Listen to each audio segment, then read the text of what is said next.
Hi friends, welcome back to our channel. అందరూ ఎలా ఉన్నారండి? మీరంతా కూడా చాలా బాగుండాలని మనస్ఫూర్తిగా కోరుకుంటున్నానండి. అయితే ఈరోజు మన ఛానల్లో అయితే ఒక బ్యూటిఫుల్ రెసిపీ అనేది, డెలీషియస్ రెసిపీ అనేది మీ అందరి కోసం చూపిస్తున్నానండి. చాలా ఈజీ ప్రాసెస్లో అయితే చూపిస్తానండి. చివరి వరకు స్కిప్ చేయకుండా చూడండి. చూసి మీరు కూడా ట్రై చేసి ఎలా వచ్చిందనేది నాకైతే కామెంట్లో తెలియజేయండి.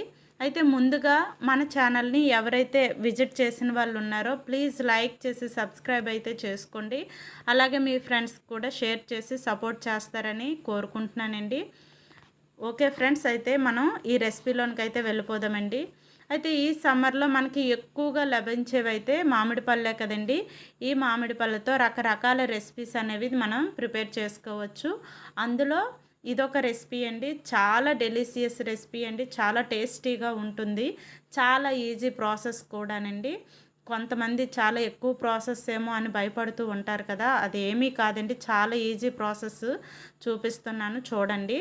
ఈ తాండ్ర అయితే మనం పర్ఫెక్ట్గా మనం ప్రిపేర్ చేసుకున్నట్లయితే 1 ఇయర్ వరకు నిరభ్యంతరంగా దాన్ని నిల్వ చేసుకోవచ్చండి. ఇంకా లేట్ చేయకుండా మనం రెసిపీలోనికి అయితే వెళ్ళిపోదామండి.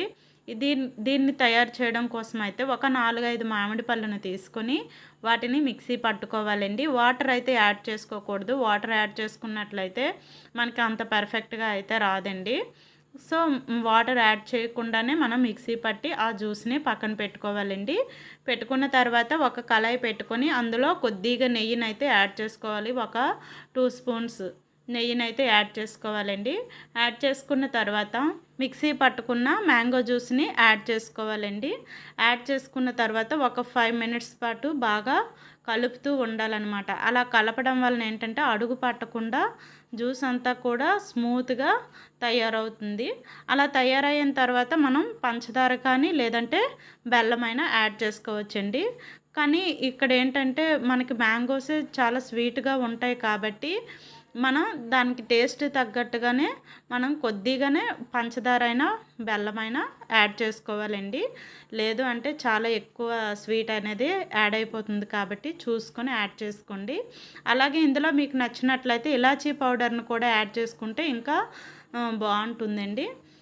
ఇలా ఇది ఎంతసేపు ప్రాసెస్ అంటే ఒక 15 to 20 మినిట్స్ పాటు లో ఫ్లేమ్లో అలాగా ఉడికిస్తూ ఉండాలండి. అలా ఉడికించడం వల్ల ఏంటంటే పంచదార మొత్తం కరిగి ఒక చిన్న పాకంలాగా థిక్గా తయారవుతుందనమాట. అలా తయారైన తర్వాత మనం ఏ ప్లేట్లలో అయితే వాటిని ఆరబెట్టాలి అనుకుంటున్నామో ఆ ప్లేట్లకైతే కొద్దిగా నెయ్యినైతే రాసి పక్కన పెట్టుకోవాలండి. అలా పెట్టుకున్న తర్వాత ఈ పాకాన్ని అయితే మనం అందులో వేసి వీటిని నీడలో పెట్టినా అవుతుంది, లేదు అంటే ఎండలో అయినా సరే మనం ఒక 2 డేస్ పాటు ఎండలో పెట్టినట్లయితే తాండ్ర అనేది తయారైపోతుందండి.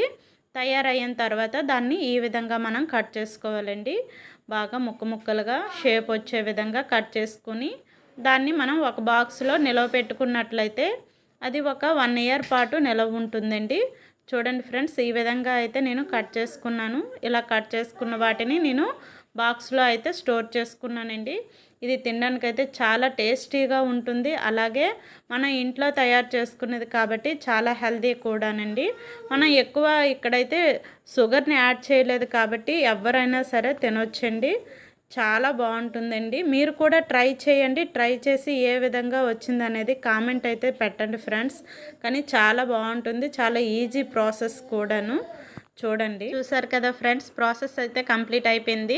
మీరు కూడా ట్రై చేసి మీకు ఏ విధంగా వచ్చిందనేది నాకైతే తెలియజేయండి. Okay friends, thank you so much. ఈ వీడియో మీ ఫ్రెండ్స్ కూడా షేర్ చేసి నాకు సపోర్ట్ చేస్తారని కోరుకుంటున్నానండి. Thank you so much.